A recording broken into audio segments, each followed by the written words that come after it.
We're here to make a new type of news.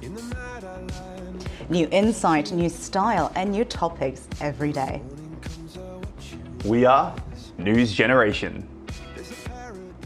Making news just for you. It's January 26 here in Seoul. I'm Shin Yeun, and this is Arirang's new daily morning program, News Generation, where young people make the news at Arirang's very own open studio. Every morning, we'll discuss the top issues and latest current affairs affecting people in their 20s and 30s. Joining me in the studio is Cheska Dain-hong. Good morning, everyone. We're having a snow day. It's a snowy day. It is a snowy day. And Walter Lee. Always happy to be here. Now, both are here to speak on behalf of those in their 20s and 30s. Now, if we move on, every day we do make a newsfeed for the new generation, and we're looking at the top trending hashtags on social media in the past 24 hours. Here they are. The first hashtag is California shooting. 8 people have been shot and 1 died in California's third major shooting incident in the space of a few days. This follows shootings on Saturday, where 11 people were killed, and on Monday morning, 7 died, all from gunshots. The second hashtag is employee abuse. Many people came to social media raising concerns over the drop of temperatures nationwide. They said it's abuse to ask employees to come to work when temperatures fell to around minus 17 degrees Celsius in the morning. The third hashtag is Modi documentary. A top Indian university cut off the power and internet on its campus on Tuesday before a student union tried screening a BBC documentary on Prime Minister Narendra Modi. The university said if screened, it could disturb peace and harmony on the campus.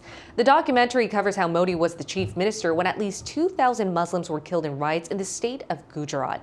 Now, if I bring the discussion here to the studio, what do you guys think about these trending hashtags? I think the first one that caught my attention was definitely about the snow and hashtag employee abuse. I mean, we are morning commuters, so we know what it's like to have to pave our way through the shivering cold.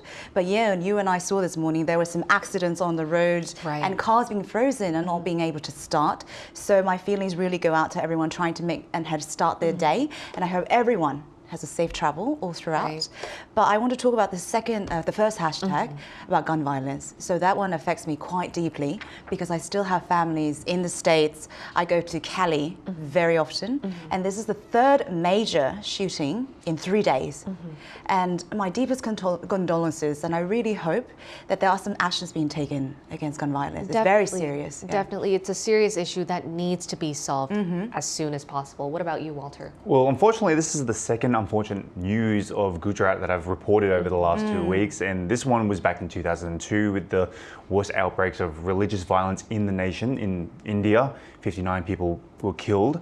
And at the center of it is the Indian Prime Minister. Now, the government has called this propaganda, but the younger generation these days are curious, especially in 2002, they were just babies. They want to know the truth behind this whole situation.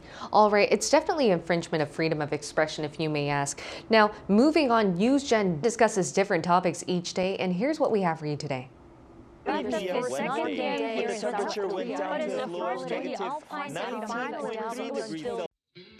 News avoidance. It's a trending term among young people in Korea. For some, it's about being afraid of watching the news, especially content covering natural disasters or tragic accidents. For others, it's just about being indifferent. They simply don't pay attention to the news or care about what's happening unless it's directly affecting them. Today, NewsGen looks at 3 questions. 1. What causes this so-called news avoidance among young people? 2. For younger people who are consuming news, how are they doing this? 3. What type of news does the new generation want?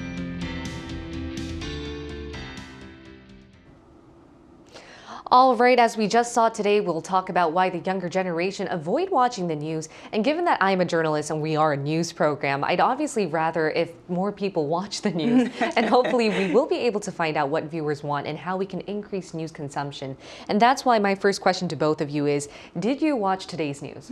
Well, like you said, it's our job to watch the news. However, these days I'm trying to be a little bit more cautious when watching the news. Maybe starting off with something lighter.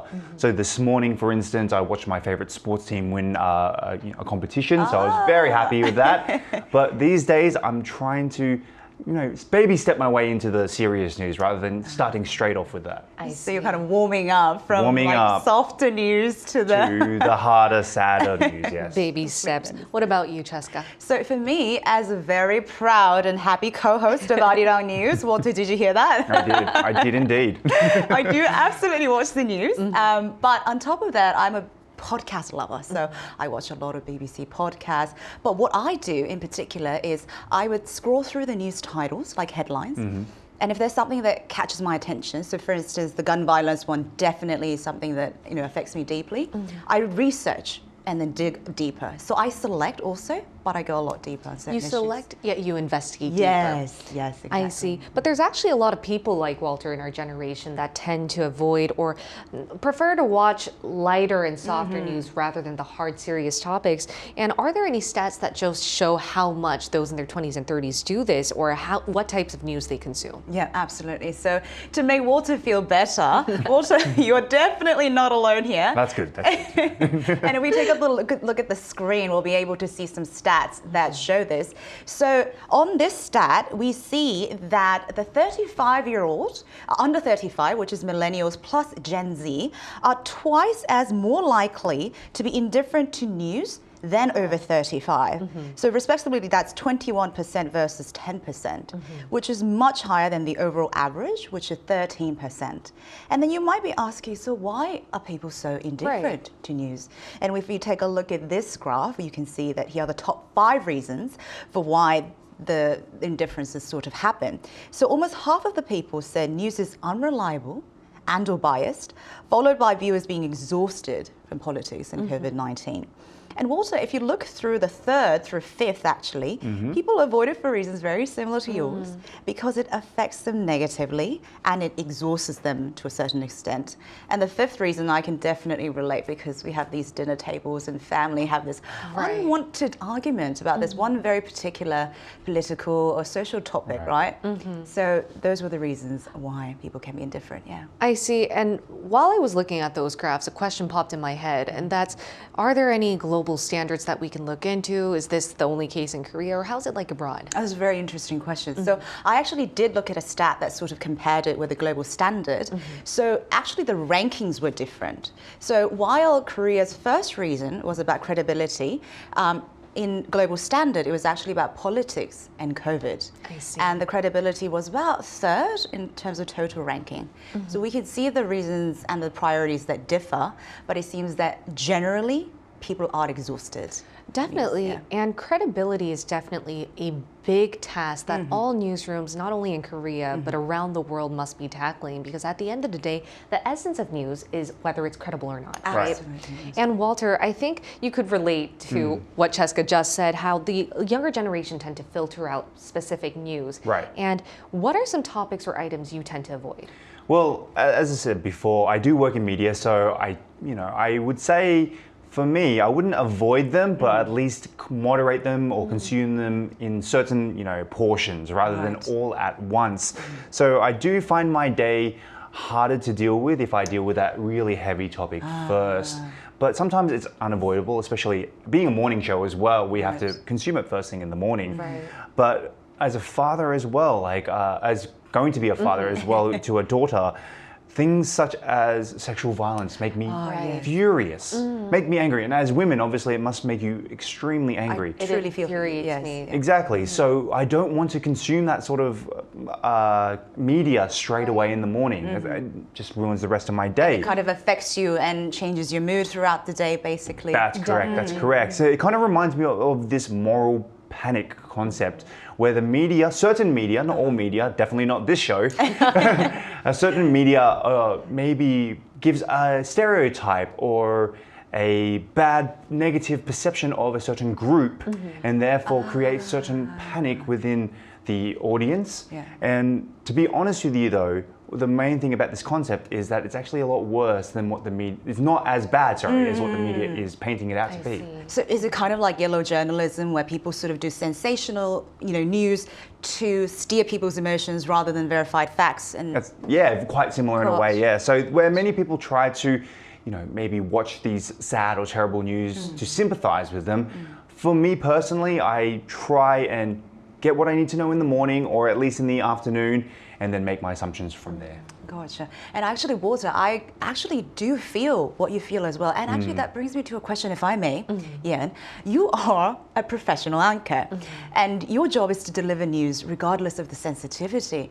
Do you ever get affected? And if so, how do you draw professional boundaries when you have to deal with these issues? Right, it's definitely something that I've been working on for years, and actually recently the Itaewon Crush accident, that was a national tragedy, and I was out on the field reporting on it, and I met with a lot of the bereaved family members and friends, and it would be a lie to say I wasn't affected at all, because I would spend hours crying outside of the office, because though it's my job to keep a very professional and neutral face, at the end of the day, I'm a human being. Absolutely. And I hear that PTSD and all this mental trauma is quite common among journalists like ourselves. So I think the professional way is, if you can't cope with it yourself, do seek professional help. Talk it out with your colleagues and find a professional level. That's a really good comment. That's really great. And Cheska, now I would like to ask you a question please. on why you think the younger people tend to avoid or relatively are indifferent towards watching the news compared to other generations. You briefly mentioned how it was like abroad. So tell us about this global phenomenon. Absolutely. So I can absolutely attest to the sentiment and the fact that brought up by you and Walter. Thank you so much for mentioning that. And I think in addition to the negative reaction that is caused by some news, what is happening at the moment is there are so many media outlets that are unverified and unregulated and uncensored. So we get inundated with news that are more like clickbaits and, you know, exploitative news rather than an actual journalism. So, Yeon, according to Reuters Institute last year, 42%. 42% of Americans actively avoided the news. 42% avoided the news. Avoided the news actively. That's almost half. And the surprising thing is the numbers were even higher for countries like UK and Brazil. It's incredible. It is. And the quotes they said was, news is, quote, broken and distrusting. It breaks my heart to hear that their perception of news is that it's broken and distrusting, distressing. Distrusting, sorry. Distrusting. Yes, yeah. So not credible and that it's broken. Well, I hope we can break those stereotypes soon throughout That's what we're trying to do here. Exactly, at News Generation. Yeah. And we're going to be hearing from a researcher in this field who can better diagnose why the new generation tends to filter out particular news and has different consumption patterns than the older generation.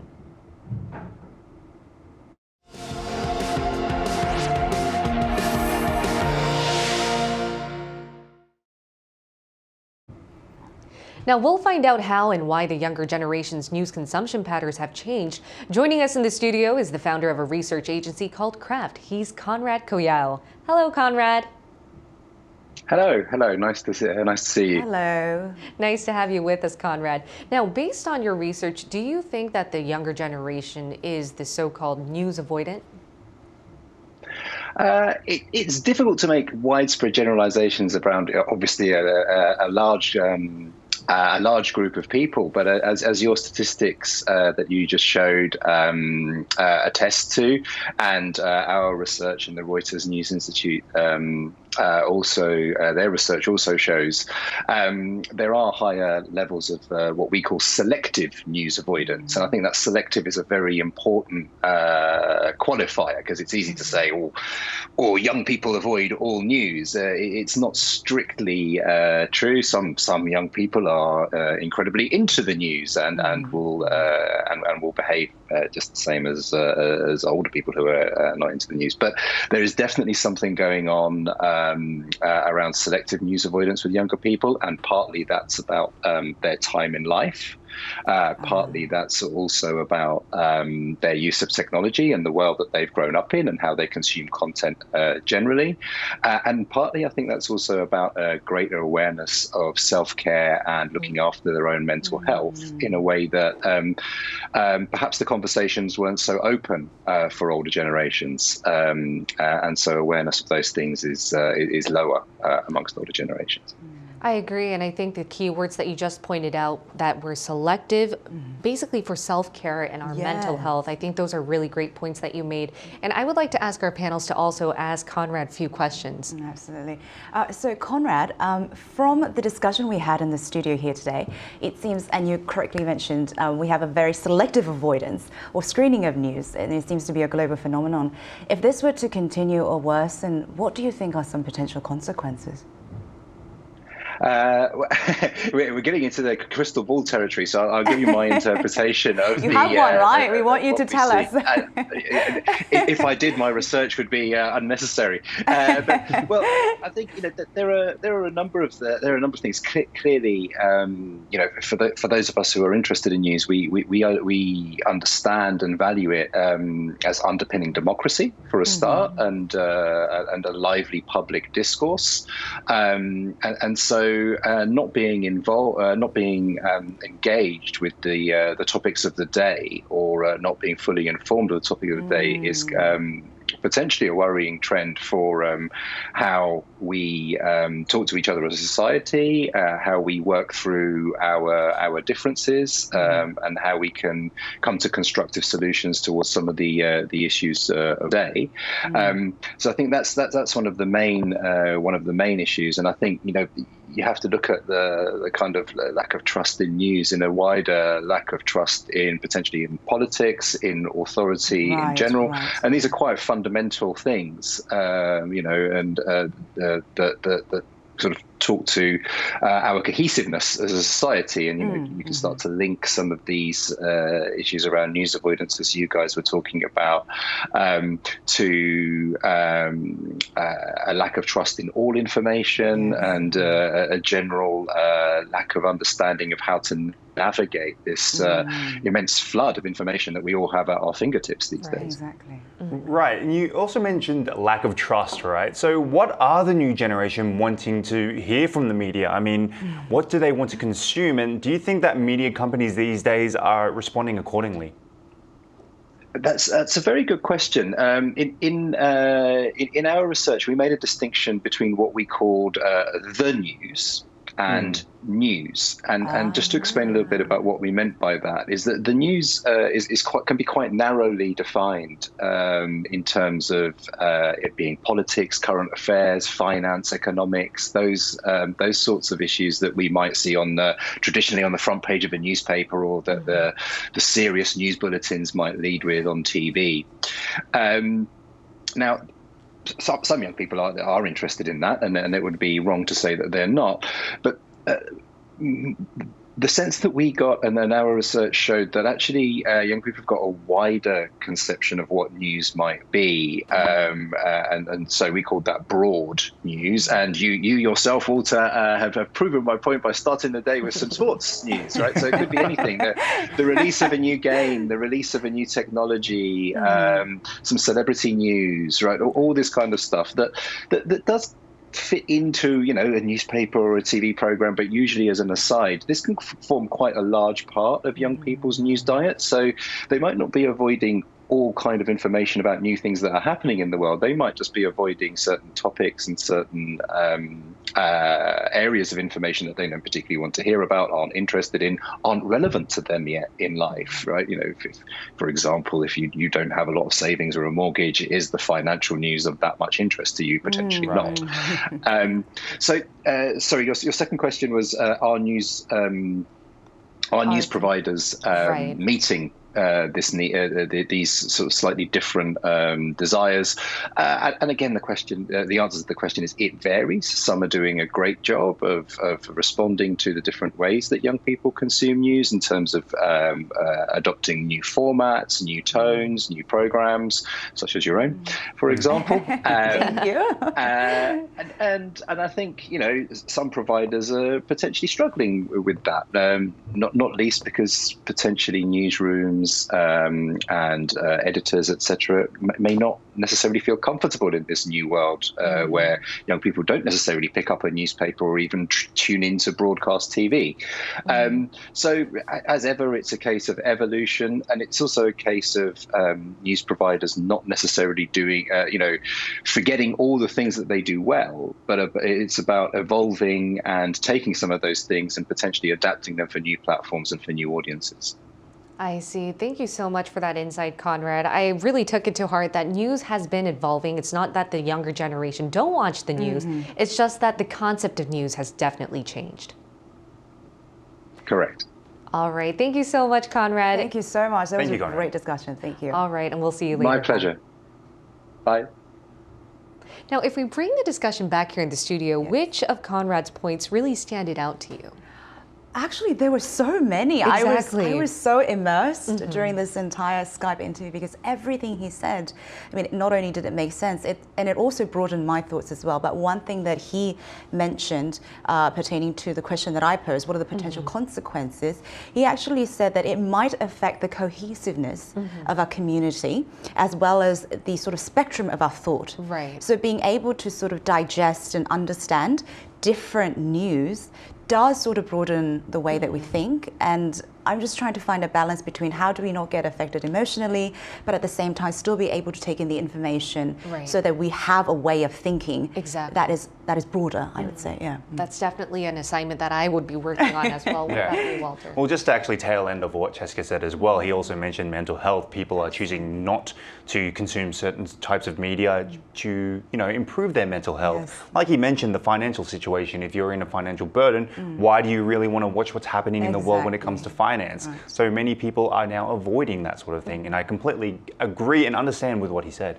And I was personally very happy that Conrad knew exactly what we're doing here at News Generation. We're making a new type of news. Right, Exactly. We're broadening the concept. Thank you so much. Because he said it, exactly what you guys are doing at Arirang. I was like, that's us. All right, now if we wrap up our Skype interview for now, given that we are a live morning program, we always ask our viewers questions related to our discussion topic in advance, and we use this time to share with you what they had to say. So we asked our viewers what type of news they consume or tend to avoid, and here's what they had to say. Carl844 said, I'm interested in all kinds of news, whether local or international, and less interested in politics since I don't trust politicians, but I still watch or read news about them. And Mark Arena 2363 said, world affairs, sports, and entertainment news. And Johnny said, I tend to avoid political news as much as I can. Now, based on these comments, guys, which one fascinated you the most? Honestly, let me just point out, Walter, is the second comment you? Mark Arena 2363. Was it 2363? No comment. He said exactly what you said in the beginning. World politics, entertainment, sports. Exactly. One day I'm going to get my own comment on this show. I think that one was you. This seemed like me, didn't it? You're very dedicated, like reviewer slash Yes, comment exactly. inside. You're secretly very proud, aren't you, that you selected and read your You comments. don't know that it's me, and you don't know it's not me. Oh, mysterious. But aside from that, what I've also noticed is that politics is a very common selective avoidance. Right. It's such a sensitive topic to deal with, and I think our generation find it difficult to even bring it up.